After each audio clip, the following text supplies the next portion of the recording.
very strongly feel right now, especially among young men, there's just a kind of sense of not feeling heard, not that their issues not being taken seriously. And so I do think that even before you get to the what you're going to do about it, making it clear that you've noticed would go a long way. Yeah.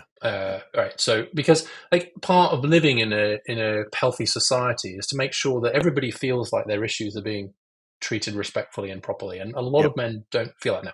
Yep. So I'll give you just one example. Like it's not a policy, but I was talking to a governor, a Democrat governor of a populous state recently, and what he's thinking about doing is holding a kind of governors conference on issues of boys and men. Right, it's a big deal. You have a whole day. But he's like, that kind of feels like, is that enough? And I said, yes, coming from you, that's an amazing start. And then we'll see what happens after that. Because merely you saying loudly, I've noticed. And then for some specifics, I think in education, more vocational training, more technical training, like we've moved away from that. And that's really hurt boys. Technical high schools and apprenticeships skew very male, and they seem to help boys a lot more than girls. I see that as a feature rather than a bug, and we just don't do enough of it. I'm really worried about the cratering share of male teachers. I talk a bit of that in the book, but the American Institute for Boys and Men has done work on this, and so like Tim Walz is currently out there on the hustings as Kamala Harris's vice presidential pick, and getting a lot of attention for having been a high school teacher. Well, in the 80s, when he was a high school teacher, 33% of teachers were men. Now it's 23% and falling. Wow, and falling. Falling, yeah. It's just, and it just goes down and down and down, and it's very clear that actually just not having guys around boys, especially the boys who maybe don't have a great relationship with their fathers. And actually, I just discovered recently that 40% of male teachers are also coaches, compared to 8% of female teachers. Now, I'm in no way not saying female teachers aren't awesome.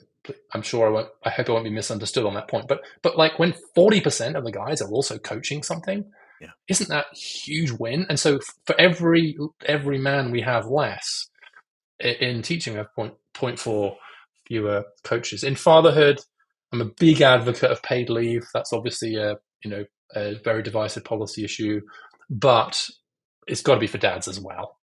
Dads have got to feel like they're getting some kind of help with that. And I'd really love to see us kind of helping men in the economy through things like apprenticeships and access to some of those kind of better jobs. And as I said, some of this sounds small bore to start with, but simply, I think we need I really don't like the word crisis.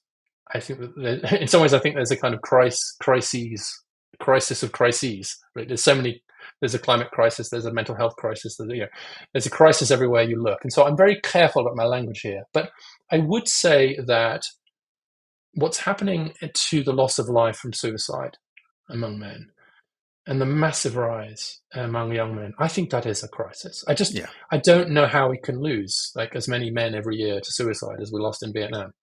And not be like, hello, alarm bells, like, and there just aren't alarm bells. So I think a national conference on that, massive investment in tailored mental health programs, because too often mental health codes female, and that means a lot of men are actually kind of left out.